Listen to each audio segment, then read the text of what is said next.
So our next guest is Monica, and she was gracious enough to give us some of her time to tell her story while I was here in Budapest, Hungary at the Cocoon Club. And Monica is a lovely lady, but she was told about a year ago that she had 3 months to live.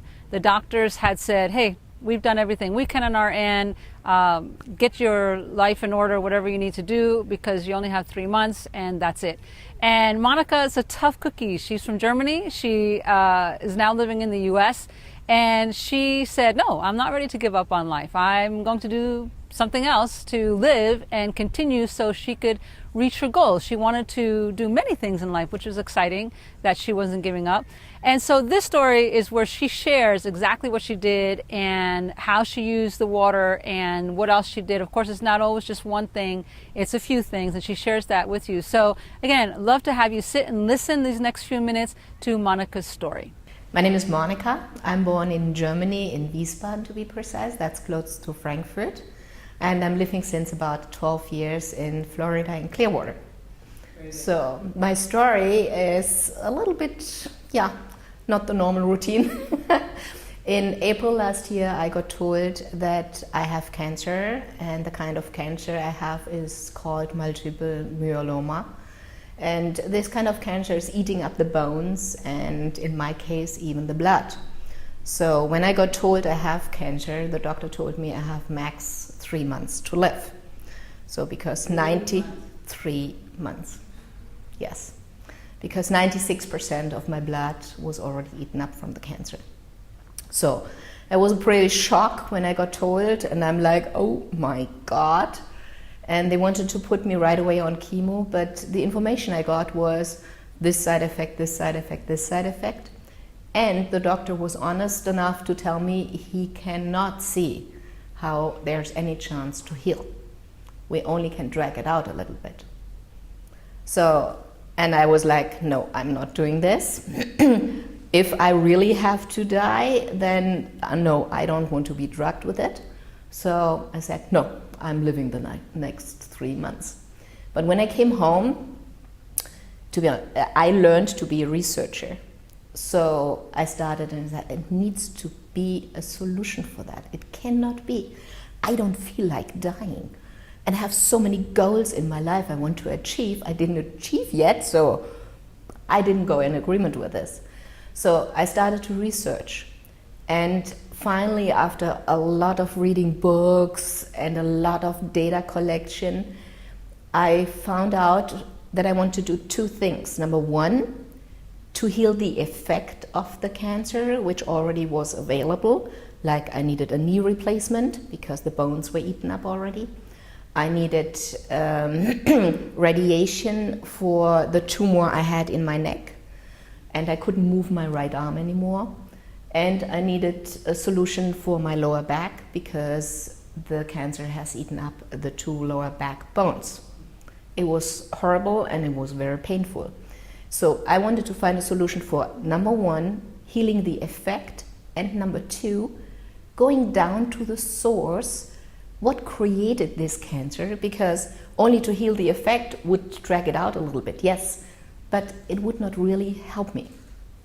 So, and I did a lot of research, and I found a place in Hungary, and this place is called Cocoon Bath. And I'm like, they're working with oxygen. And the way I found this was like some of these medications have oxygen in it. And this oxygen came up again and again and again in my research. And then I followed this way, what does oxygen? And then I came here to Hungary, did this oxygen application in form of bath and drinking water. And I got much stronger. I felt much better. And it started already after the 5th bath, that was on the 3rd day. I felt like I could start to sleep again. Before it was like, oh, I can't sleep, it's not good, and something is happening when I'm sleeping, and I was totally like nervous. And after the 5th bath, it was the first time I went in my bed in the night, and I waked up in the morning, and I felt like, wow. And I continued to do that. And after 3 months, I went back home to America, and I started to do chemo. But in that way, and that's the interesting point, the water and the chemo works together. The healthy cells, the few I had left, were protected now because of the oxygen.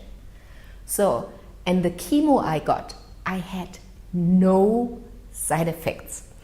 It's like, you see, I'm still like, oh my God, because no doctor believed me. Yeah, but you must have something. No. Do you have this one? Do you have this one? Do you have this one? And I'm like, no, no, no. Some diarrhea, no. Some headache, no. Some fatigue, no. I don't have that. And I was the only one, after sitting in the chair getting my infusion from the chemo, who was awake, was reading, was watching movie during the time. When it was done, I got up and I felt good and I went home. Everybody else was sitting in this chair, was sleeping, totally exhausted. I felt fine. So my cancer from today is gone so far down that I'm back in Hungary to give him the last shot on oxygen. Then I will do another chemo and it will be gone because it crashed down so far. And every doctor who's talking to me says, I don't believe that you have this. I don't believe it was so dangerous. The only one who really believes it is my doctor from America because he diagnosed it. And to be honest, the first time another doctor gave me the same diagnosis and I didn't believe it. And this is why I got a second opinion, and they did not know from each other, but they came to the same result. So it is not only from one, it is two doctors said that you have max 3 months to live. That was in April last year. I celebrated my birthday in the meanwhile. And 1 year. it's 1 year. I celebrated my birthday in the meanwhile. It's 1 year ago, and look at me. I'm so healthy. I'm working full time. I'm back getting another oxygen bath, and then I will get the next chemo, and it will be gone. And I will need one more because I'm almost in a normal range already. Because everybody has some cancer cells in the body, which is part of the immune system. But I need to get to this range, and I need one more chemo, and then I will be fine, and I will not have cancer. I know what I have to do to keep it there and not to get it back, and that's my story. And I think I would like to have everybody having this success. It is not true that cancer cannot be healed. It's just not true. There's so many possibilities. Because I had this knee operation, I have a full knee replacement, and I have the 2 bones which made me trouble in the lower back are replaced. It's called a kyphoplasty. They got taken out, everything, and got filled up with cement. I'm doing exercise every day to keep my body in a good shape. I changed a little bit in the diet, but to be honest, not too much. There's one stable rule: my body needs to stay alkaline. So if my body reacts in any kind, like it feels a little bit sour, I know what to do to get it back to be alkaline. So sugar and sweet stuff is no way. But that's basically the only thing I keep track of. Otherwise, I'm eating what I like to eat now. That means like I'm listening to what my body likes to have. If I'm going in a shopping center and buy something to eat, I'm looking, what I like to eat? Oh, I like to eat chicken today. Okay, so I'm eating chicken. I'm not eating pig, that's another thing. But this is something that has nothing to do basically with my cancer. This is something I always did already before. I didn't eat that. So, but that's the only thing. I'm eating a lot of green vegetables, a lot of salad. But that's basically it. No other therapies, no other vitamins, no other nothing. I'm taking vitamins, yeah, natural vitamins, which you normally should take because our body is not able to provide all the vitamins and minerals we basically need for our body. Yes, I have some kind of daily pack I'm taking, and there's one additional vitamin I take, but that's a specific one. It's called omega-3. But there are so many different quality this is like unbelievable what is on the market. There's one omega-3, a specific one. It's made not out of fish oil, it's made out of krill oil. It's a different one. And it's a specific way how to produce that. That's the only thing, because that is working together with the water, together with the chemo on the cell functioning. And that's all what I did. Did you do anything else as far as the emotional, spiritual work as you were going through your journey? Yes, I did something spiritual. I'm a very religious person, and I think this is something which helps me. And if I want to give some advice on this point, the body reacts on any kind of negative experiences in a sour way. The body becomes sour. There's even a machine which can measure it, and I did this test. And if you think on something nice, beautiful, you really love to eat, you really love to do, your body gets more alkaline.